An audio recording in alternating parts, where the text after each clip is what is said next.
Tim Himes. He's the chairman of the New Democrat Coalition. He sits on the House Intelligence Committee. It's good to see you, sir. Welcome. Hi, Trish. So what do you think?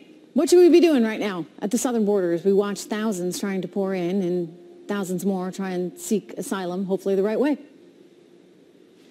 Yeah, well, that's exactly the right question to ask. And, I think most people understand that if you've got a problem, probably the smart way to solve the problem is to go to the root cause of that problem.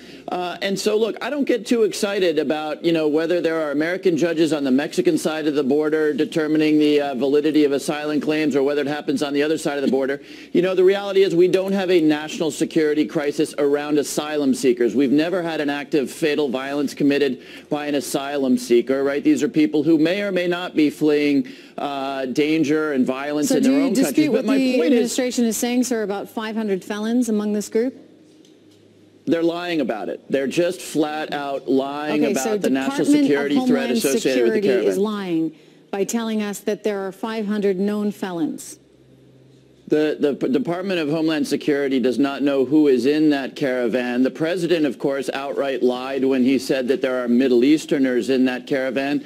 And my colleague, by saying that terrorists are sneaking across the border, is also not being honest. Now, look, I'm not saying that a secure border is not important. A secure border is important, but you solve a problem by understanding it. And to get back to my previous point, I just want to fully understand, because you're making some pretty strong accusations there, saying that Department of Homeland Security and the President of the United States all seem to be in cahoots and want to convince the American people that these are bad people, and that is just, in your view, frankly, a lie. So who is in that group? No, it's not in my view, right? So the president says that there are scary Middle Easterners, and his government says actually we have no evidence of that. Do you dispute the intelligence community's gatherings here that have said there are 500 felons and other bad actors? So I, as a member of the Intelligence Committee, oversee the intelligence community, and no, it is not true that the government knows that there are 500 felons in that caravan. So what is happening here, Trish, and you and I both know this, and by the way, I'm not saying border security isn't important. Describe to me who is in the caravan. Trish, I can't do that because I have not actually gone and talked to who's in the caravan, and neither has the Department of Homeland Security. And the notion that the president is not lying, let's just say it. When he says there are Middle Easterners in the caravan, he's lying. Upset, Representative, that we have some paid informants there in the caravans themselves. I mean, our intelligence has done some gathering, and we have paid people, and that's been a big dispute. I mean, many Democrats don't like the idea that taxpayer dollars are going to actually pay people that become effectively CIA informants, but that is what we have there. And so that's Trish, where that intelligence is coming from. Everything you have just said is not... Look, Trish, part of my job is overseeing the intelligence community, and everything you just said is not true. Democrats, this is not a Democrat or Republican issue. The way we solve this problem, and no, we don't have CIA agents running around inside the caravan. The way we solve this issue is by working with countries like El Salvador and Honduras. So you don't have any information, no intelligence gathering about who's actually in the group? That seems kind of irresponsible to me, sir. Not much.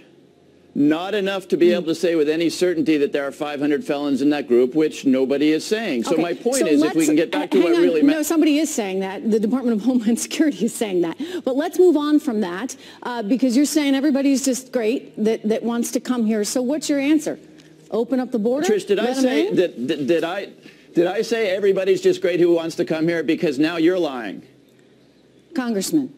Did I say that? Who's in the group? Who's in? You said there's no 500 felons. So tell me, everybody good? Trish, everybody good? I do not know who's in the group. The president does not know who's in the group. The real conversation here is about how do we keep...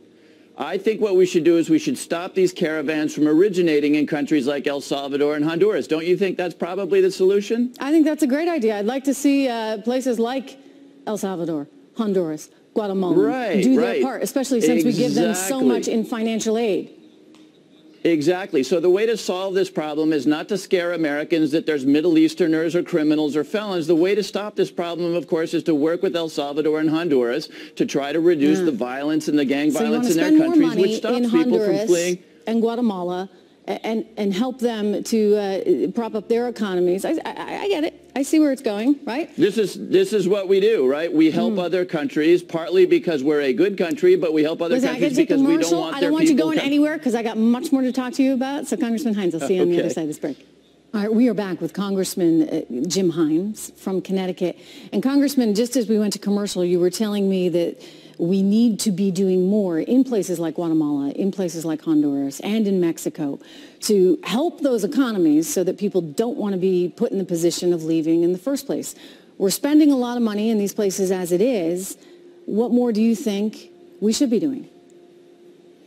We could be doing a lot more, Trish, to reduce the amount of gang violence and violence generally in these countries. And look, we've got a long tradition, starting with the Marshall Plan back after World War II, of helping countries develop their economy and stability, because at the end of the day, it helps us. So look, we can spend the next 50 years talking about how to deal with caravans and migrants at the border, or we could get at the underlying problem. I think most people understand that it makes sense to try to help solve the underlying problem if you want it to go away. What about the here and now? I mean, what do you do about the immediate crisis of thousands of people trying to come to the United States? Well, when you say crisis, of course, illegal border crossings are down year on year.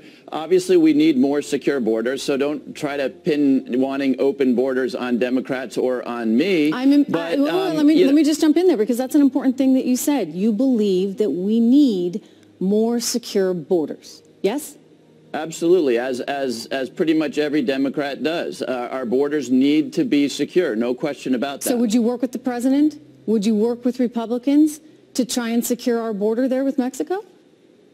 Of course I would, as would most Democrats. Secure borders are really important. I understand it's important, as you said earlier, to tell the American people that Democrats are for open borders, but that is not true. We understand, just as all Americans do, that we need secure borders. Because I never actually said that it's somehow important. Listen.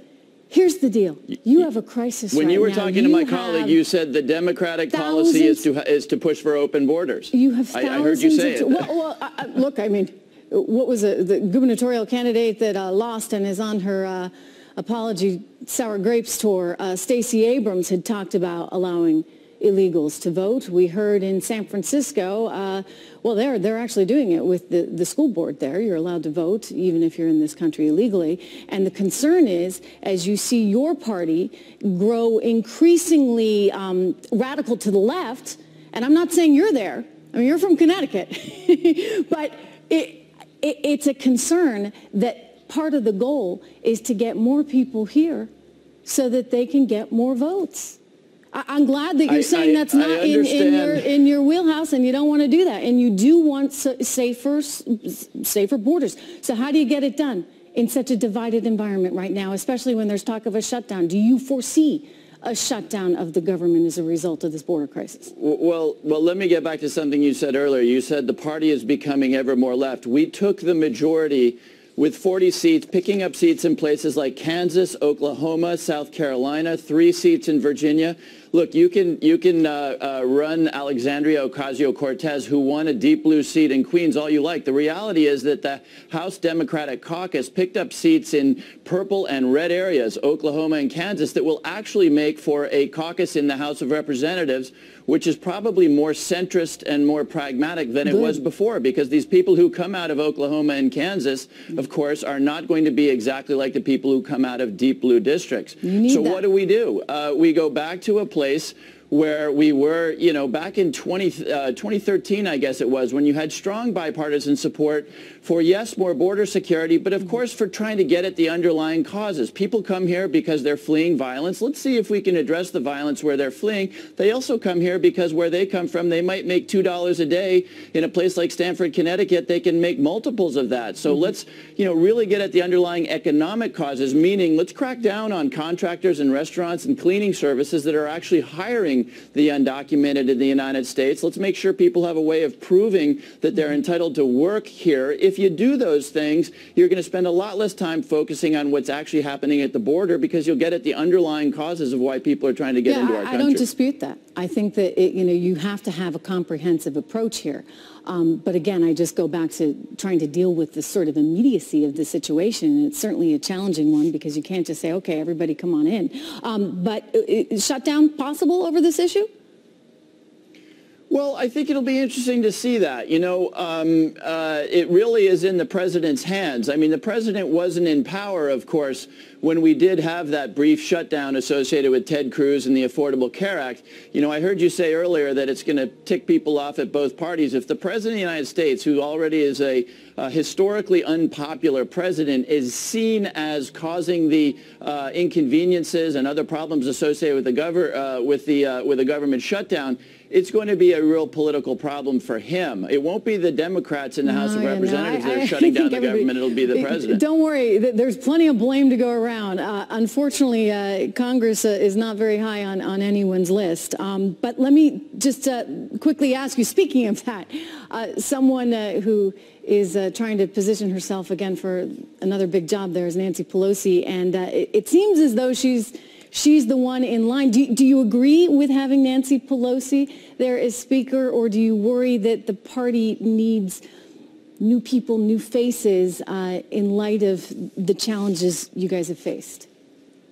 Well, look, both are true, right? I mean, you know, we obviously, when the top three people in the House of Representatives are in their late 70s, it would be good for us to have a more diverse group generationally. I mean, if you're my age and younger, and there are plenty of folks younger, you know, you sort of want a more diverse group generationally. But let me tell you this. I mean, the attack on Nancy Pelosi was, prior to the election, that she's such a drag on the electoral prospects of Democrats. You can't win with Nancy Pelosi. Holy smokes, did that criticism turn out to be wrong? Not only did we retake the majority in the House of Representatives, we won in places we'd never imagined we could win, like Oklahoma, like Kansas, like South Carolina. And so the premise that Nancy Pelosi somehow keeps the Democrats from winning, look, you just need to look at what happened 3 weeks ago to know that that is not true. Mm-hmm. It's a good fundraiser. Anyway, good to see you. Congressman Hines, very good to see you. Thank you for joining the program.